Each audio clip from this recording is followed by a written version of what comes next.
Hi guys, welcome back to my channel. We're doing quarantine questions again today. I've got Dan Eduardo here. He's a good friend of mine. We work together quite a lot. He's in a band called BrightLine. So Dan, why don't you tell a bit about what you do, how we know each other, and all that jazz? Yeah, man. So what do I do? That's a great question. So I front a band called BrightLine. It's been going on for 7 years now. It's been going for quite a bit of time. Long time. We travel into schools. We go to a whole bunch of different places, talking about faith, doing music. It's amazing. I've known Dan for pretty much as long as I've been in BrightLine. To be fair, I think, you know what, bro? I was thinking this. I feel like I knew you before you even joined The Message. I remember when you used to work for another organization. Yeah. And I remember doing a gig outdoors and you being there. And I think that's the first time I met you. So that was even prior to BrightLine existing. That's when I met you over 7 years ago when I was doing my year out thing. Yeah. It's mad, bro. I've known you for ages. But yeah, so that's what I do in the band. I sing a little bit. I'm a beatboxer. Yeah. I dance a little bit. I do a whole bunch of different things. I like to think myself a bit of a conductor. That's what I am. I'm a bit of a conductor, you know what I'm saying? That's just because I don't really know what I'm doing. I'm a bit of a conductor. I just kind of like to, I don't know, whatever. That's what I do. You do know what you're doing. What you want about? I tell you what I do enjoy doing. I enjoy going on top of barriers.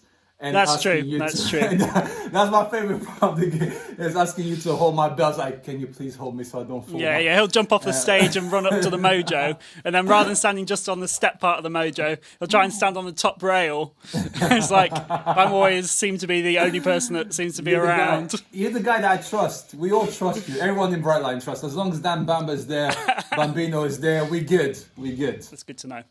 Makes me feel appreciated, at least. Oh, man. We love you, bro. We love you. We have, in the recent gigs, had to have someone out in the crowd as well for you to put your foot on their shoulder.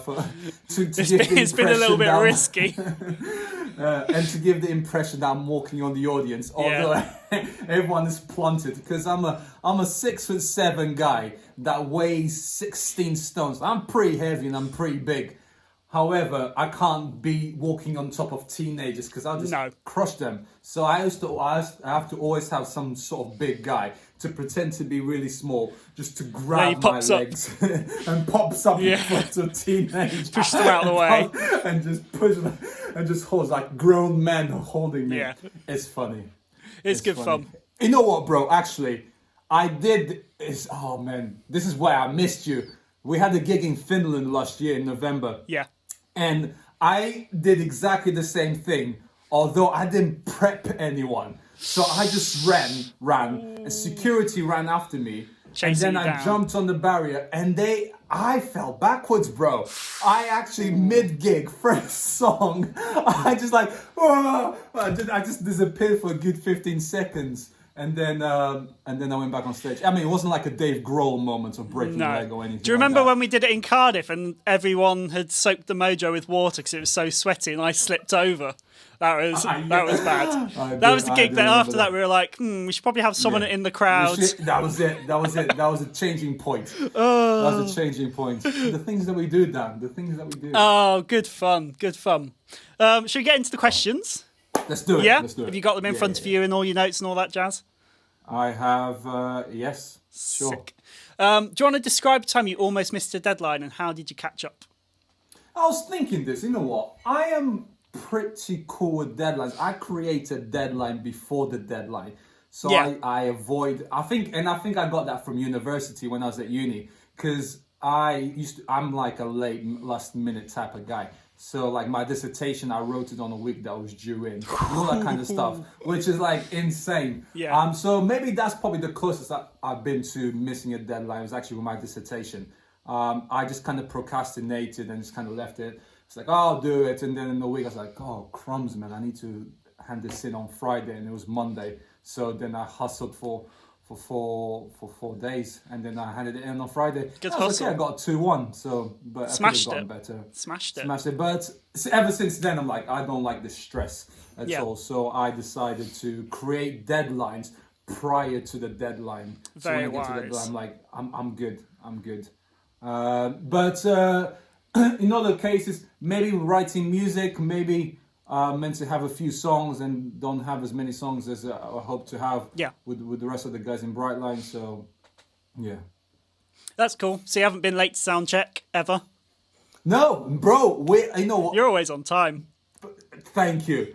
We are actually, I like to think as BrightLine, we are pretty good at the sound checking time. We just allow ourselves a little bit more extra time just to make sure that we're good. Because sometimes sound checks, I mean, they're quite volatile, aren't they? Sometimes they're really short. So if they're really short, then we just jump on it and start doing our stuff. Probably at the beginning of BrightLine, late. I mean, I remember this one time, it was our first kind of gig, and we were about to sound check, and then I realized our guitarist Jacob wasn't around. I'm just calling him out right now. And then like, where the heck is he? So I ring him, and he's still in bed sleeping.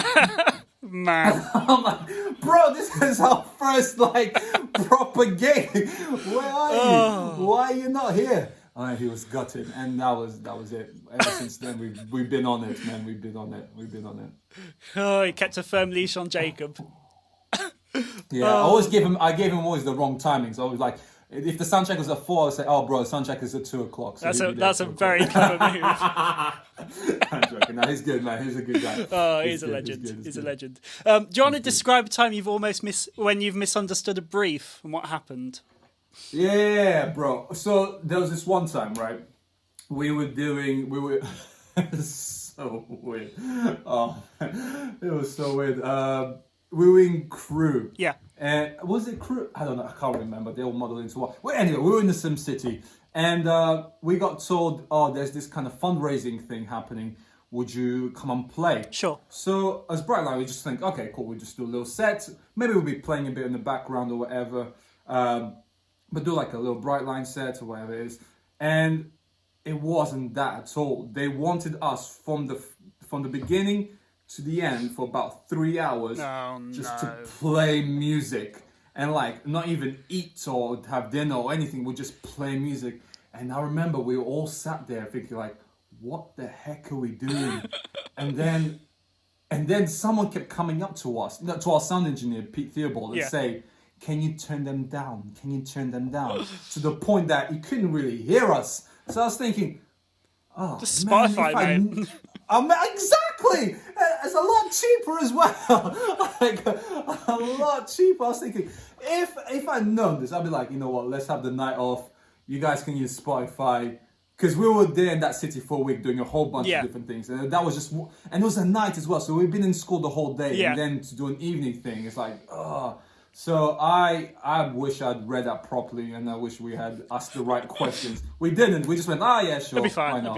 It'll be fine. It'll be like a couple, like 2 little sets, 10 minutes each, and then we'll have dinner. Easy. I mean, it's not sweat off the back. So, but it wasn't. It was like 2-3 hours just playing.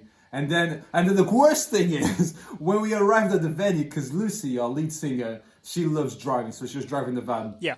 Right. And the guy that booked us looked at Lucy's like, "I can't believe you're allowing her to drive you around." Oh, and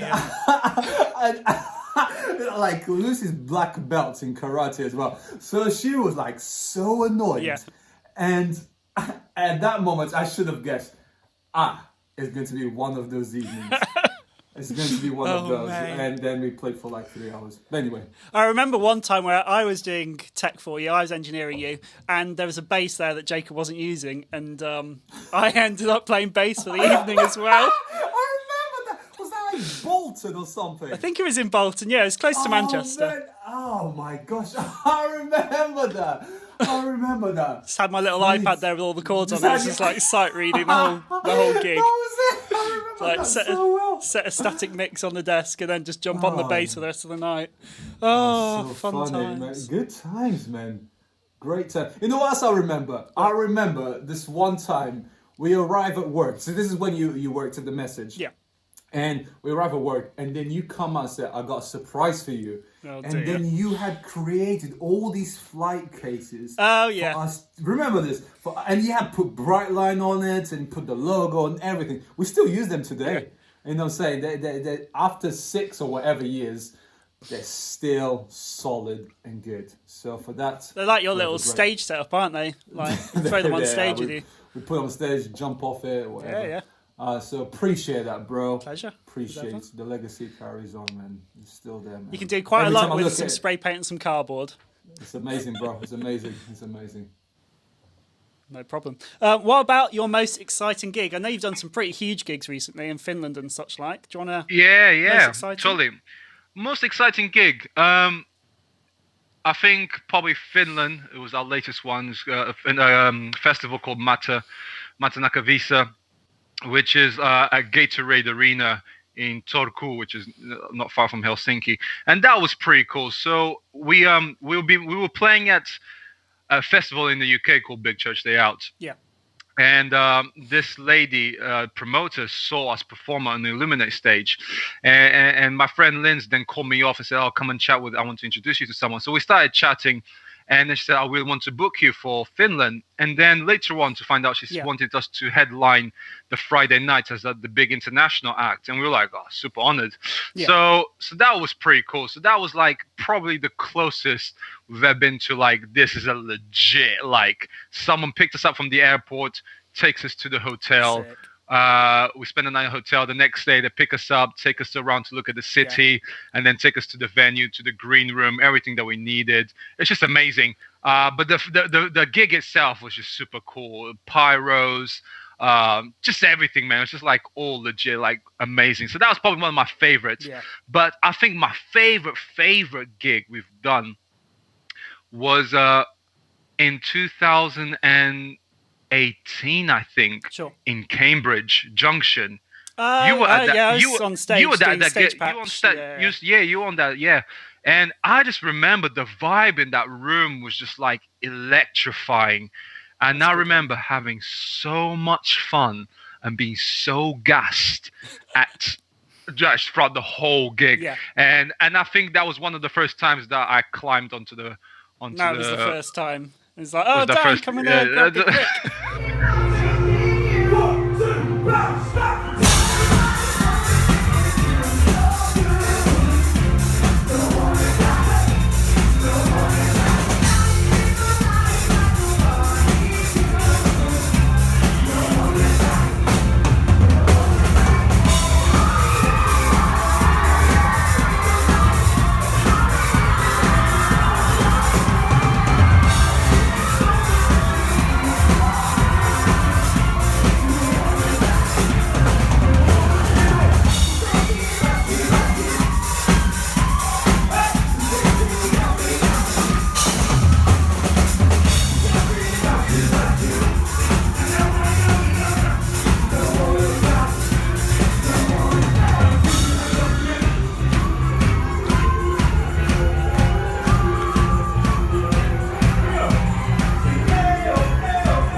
Yep. and my life has been different ever since. Never been the same. So that's pretty cool. But yeah, Mata and the gig at the Junction for Higher Cambridge, my favorite gigs I've done to date. Great, mate. For sure. Do you want to describe a time when you were required to think on your feet? So either like someone forgot the lyrics and you had to kind of jump in and take over, or something else? Yeah, totally. I mean, there's loads of times that kind of stuff has happened. I was looking at the one that you did with Just John. Yeah. That same question, and it's so true. When you're in school, you kind of have to kind of be quick on your feet, because people throw stuff at you, or like words, or they say something, or they dance, or whatever. You have to react to it. But I remember this one time we were doing this gig in Partington, and our singer, it was before Lucy joined, so it was just me, Jacob, and Joe on stage, and we were doing this gig with a dance crew called Square One.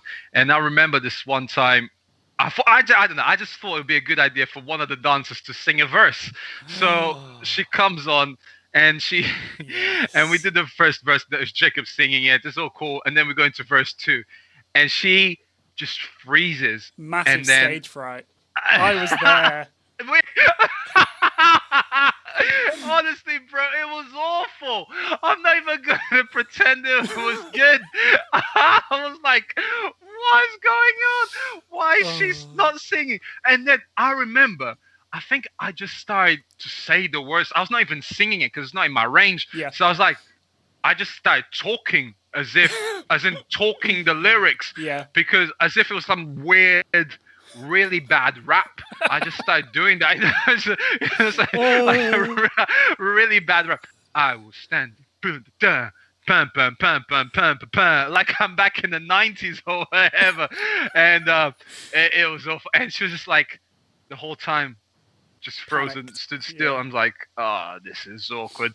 But I mean, there's been moments when in school something has not worked and we had to kind of figure something out pretty quick. You know what the time frame is in between when you get in school and when the kids come in for the assembly, and you have to make sure everything is set up and proper. And I remember this one time, like the sound desk blew off, it stopped working. So me and Jacob ran to look. We had like 45 minutes before the kids arrived, so we went into a music room. We got this analog desk and brought it in, and we gave it to Peter, and we managed to make it work, and managed to have music in assembly, which is cool. But I mean, there's loads of moments when this is not working. There's one time, like, we were going to a school, and for some reason me and this other sound engineer went in one car and the rest of BrightLine went in another car. And then BrightLine got stuck in traffic, and I arrived at the school, and I'm by myself on time. So I did the whole assembly. I'm like, what do I do? So I just made up an assembly on the spot, and I filled in for 20 minutes, which again, I guess that's like my worst nightmare. Oh man, I kind of enjoyed it. I was like, this is my time to shine. This is my moment. My solo career is about to kick off. No, I'm joking. But it was just funny. And once the assembly BrightLine arrived like 2 minutes before the assembly finished. So they were just sat there watching me as I did my thing, and then we were all together, which was cool. And here's the rest of them who should have been here 20 and here's minutes everyone, ago. But they were all late. Oh, mate, you've had loads of them. What about the best artist you've worked with? The best artist I've worked with? That's a good question. Doesn't have to be the most famous or anything. Yeah. The one that I've enjoyed the most. Yeah. I mean, I always love being on stage with BrightLine because they're family, and we are genuine friends. Like, we go on holiday with each other, we're groomsmen, best men, all that kind of stuff. We're genuinely really good friends. So there's always like jokes when we're on stage with each other. But I think you know what, SoulBox, always have a lot of fun when we do gigs with them. When we create our Bright Box, like our little collab, and what's been cool now, writing songs together to kind of feed into that. So that's a lot of fun. I remember last year I got to a big church, our main stage. Got to jump on stage with LZ7. That was fun because I feature on one of their songs. So to be able to sing with them, that was a real honor. So that was a lot of fun as well. Amazing. Man, I'm just trying to think. Who have I really enjoyed? There was one time, it's really random. I jumped on stage with Martin Smith. I was beatboxing for him, and that was cool. I enjoyed that. I didn't really know what I was doing. This is like a very beginning of BrightLine. I was kind of a bit starstruck as well at the same time. I was like, I don't even know what I'm doing. I don't have any ears on. I don't have any ears. I'm just like, let's just go with it. But it was fun. It was fun as well at the same time. Yeah. Nice, man. What about worst food or worst experience on the road? Oh, bro. Oh my gosh, worst food. There's been some abominations. I'm not even lying. There's been moments of like, wow, this food is amazing. Yeah. But the majority of the time, for some reason, they think pizza is the way out. They think like, oh, everyone likes pizza, so we're just going to feed this band pizza. Yeah. So if you're on the road for 3 weeks, all you're eating is pizza. It's just like carbs and more carbs and more carbs. And I'm allergic to cheese as well. And you're allergic to cheese, so yeah. Yeah. Oh my gosh, yeah. Oh. So it's not the one, is it? No. But I remember. Oh my gosh! So I remember we were in Derby, right? Yeah. And we were in Derby, and we went to this house where they cooked this meal, and they said lasagna. And we were like, oh, lasagna is amazing. We like lasagna. Sure. And it was the worst lasagna ever. Oh dear. It was literally awful. That it was like cardboard. It was a veggie lasagna. Tasty. It was cardboard. And I remember we were eating it and like, this is wrong. This is gross. Hated it. It was so not good at all. So it was that. And on the same week, we had this chili con carne. Yeah. Again, awful. Not the one. It was just so watery. But the worst one I think I've had in a long time was we went somewhere and we had this spag bol. Now I love spag bol. I'm a veggie, so it was a vegetarian spag bol, and it was amazing. And as I was eating it, people were finding hairs in it. Oh, and mate. I started gagging, and I was like, and you know when you're just having those refluxes and you can't stop. I'm like, I'm just gagging, Yeah. and then all of a sudden, I just run to the toilet and throw up because I was just feeling so sick.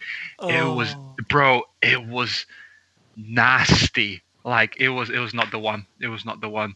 I won't mention where that was or with whom that was. However, it's gone down in history as one of the ones that was not the one. Yeah, wow. That was not the one. It sounds that way. Excuse me. Oh man. What about you? What's the worst food you've had? Obviously, worst food is no food. Worst food is no food. You're correct. Yeah, I mean, I've done many 16-hour days, like 4 till 4 p.m. till 4 a.m. And then the venue meant to feed us, and that never happens because they haven't got the memo, or they've over-catered or under-catered for the amount of people that are already there. And like all that kind of stuff happens. Oh, bro, that's not the one. So I had that recently, and then we ordered in pizzas. So we got me a cheese-free pizza. Eventually that arrived, so we had to go down and meet the pizza delivery guy because he couldn't get onto site because of security. And then he got in, we took them all back into the room, smuggled them in under a coat, and opened them up backstage, and the cheese-free one had cheese all over it. Oh, Great. bro. I still had that was like 11 p.m. and I still had to be there till like 4 a.m. It was like, man, joys. That's not the one. So I drove off to McDonald's and came back like halfway through the gig. That's not the one, bro. It's not the one. I don't understand it. I don't understand it. It's not that hard, is it? No. You would think. You'd think, like, if I'm booking someone, I want to make sure it's good food, and I'll do my best to be able to cater to whatever needs they have. I don't think it's that hard, but anyway, each to their own. You'll be a good host, a good venue host. I think so, man. I'll make sure everyone's like, you know what, you're good. Do you need something? Do you need anything? You know what I'm saying? Just want them to enjoy the experience. Yeah, I know they're working, but you gotta enjoy it as well. So true. Anyway, what about your best food or best experience on the road? Oh my gosh, best food, right? Best food. We went this one time down south, and we went to this private school, and we were there for 2 nights. So we do our thing, and then it was a Sunday morning. So then they take us to have breakfast, and bro, honestly, it was insane. For some reason, they had like a top table where we all sat as BrightLine, and then everyone else was serving us. They had profiteroles, they had the full English breakfast, they had croissants, they had pastries, they just had they had watermelon, they had kiwi, they had like everything, and it felt like Hogwarts as well. And then people, we didn't even have. They were like, "Oh no, stay sat, don't leave the table. People will bring food to you." Oh, man. And we were like, "Oh, this is kind of weird. Okay, this was a bit like child labor, but because like it was the students. I mean, I guess it's like upper like year 10, 11, and sixth form, but." Nevertheless, like, oh, I feel a bit weird about this, but okay, profiterole it is. Oh, I fancy a bit of bacon. This is when I was Bring eating me some meat. bacon, child. Yeah, quick, bring me the food now. Fresh fruit, like juice. Oh, it was beautiful. That's the best food experience we've had. Amazing. It's the best food experience I've had. So good, man. So good. What about favorite experience excluding food? Excluding food. Favorite experience on the road, excluding food. Kenya. I got to go to Kenya with BrightLine in 2018 to play at a festival, but as well to help out in a medical camp and serve people, tell people about Jesus, which was cool, with this charity called Open Arms. And that was just an amazing thing to be able to do. Totally different culture to the culture that I'm used to. Yeah. And just to be able to be around people, like-minded people, to be able to serve the poor, the lost, the least, the lost, that was just pretty sick. And then we got to, and this is the cool thing, we got to jump on stage and perform some songs. And it was funny to think that, obviously when we're writing songs, we're thinking of a British context, of a Western context, but to think and then to see that it translates to a totally different culture. And people still jumping up and dancing, and it was like, this is really cool. This is amazing. Really cool. So that's probably the best experience we got to. Yeah, we got to see some beautiful sunrises, sunsets. Got to jump in some waterfalls. Yeah, that was cool. Amazing. And get to do a BrightLine. That was sick. That was pretty amazing. Sick. Did you get to see like lions and? No, I saw giraffes though. I didn't see any lions. I couldn't see any lions, but saw giraffes and I saw monkeys as well. Amazing. So that was cool. That was cool. Worth the trip. Worth the trip for sure. 100%. InEars or Wedges? Oh, InEars, 100%. Like there's even a question. There's even a question. Oh my gosh, InEars. I can have everything catered to how I want. I was like InEars. It's so much better. I remember for ages we were on Wedges, and then the moment when we transitioned to ears, my world changed. It was just like, everything just sounds clearer, nicer. I can have stuff that I want in my ears.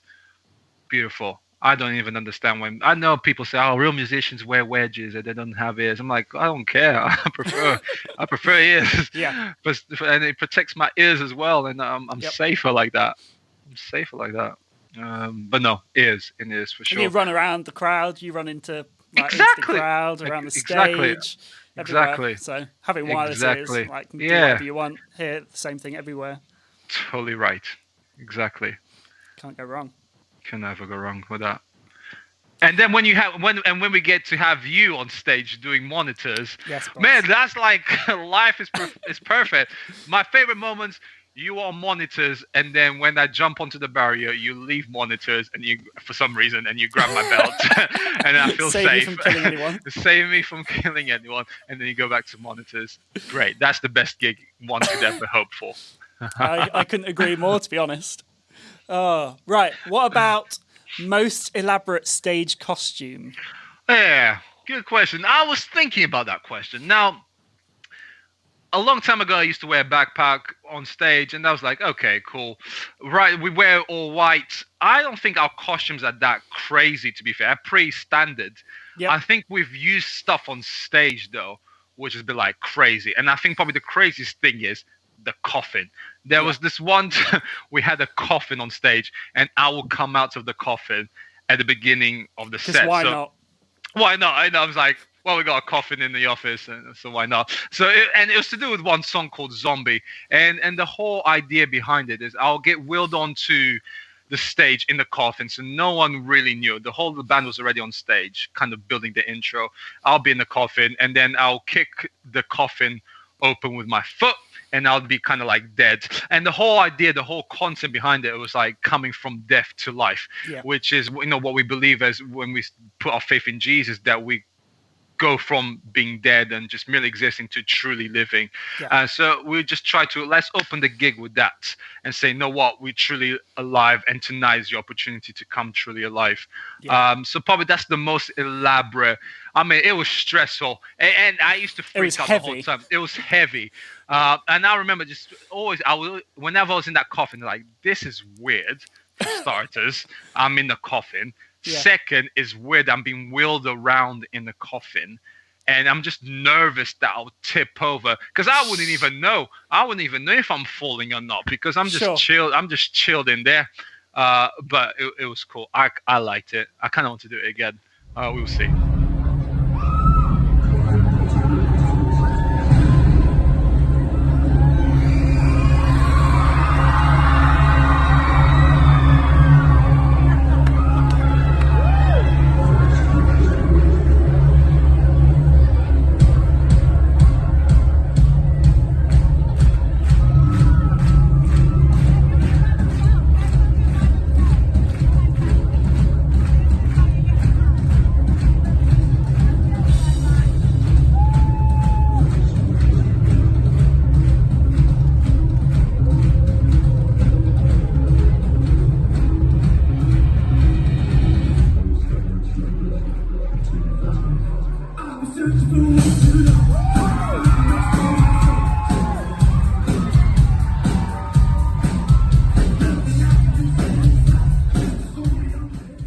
What about favourite lyric? So either one that you sing or one that BrightLine has written.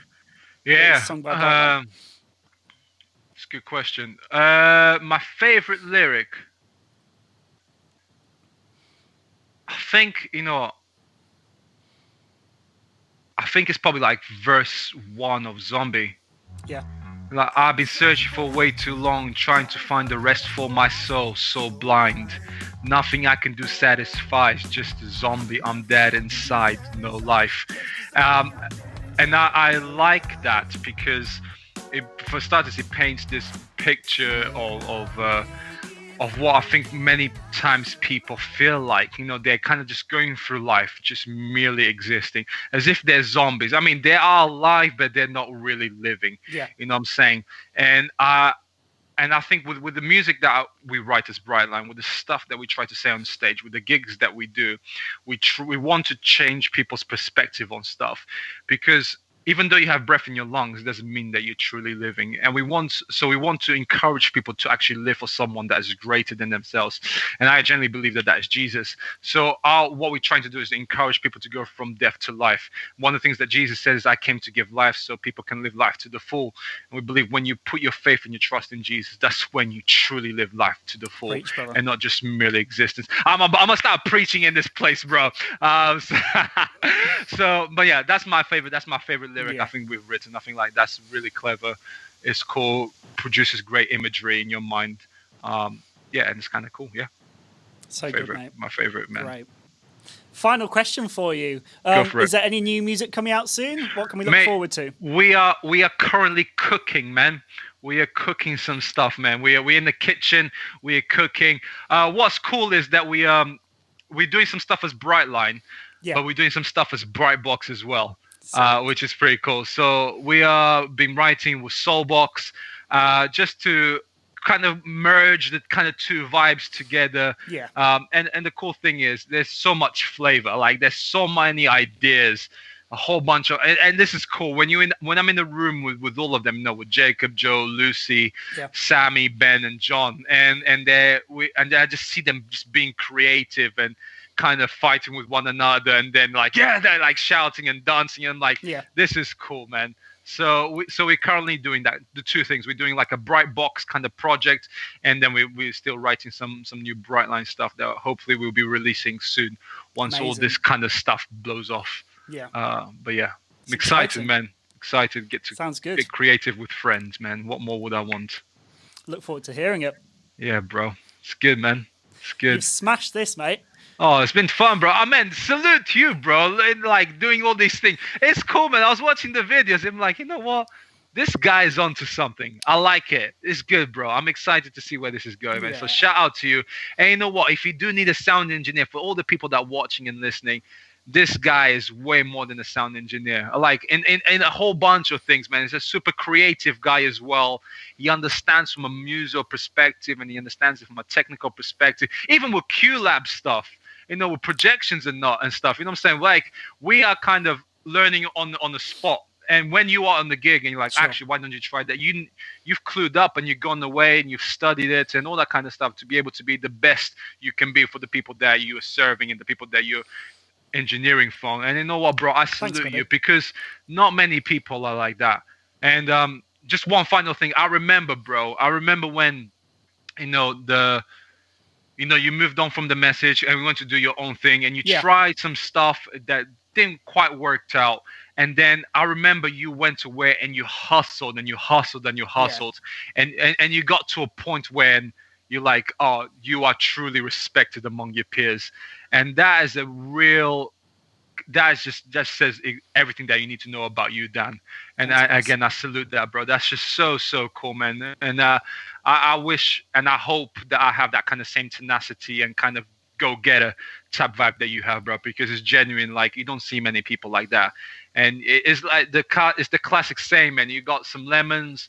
Instead of like crying about it, you made a beautiful lemonade that is kind of the best-selling lemonade there is now.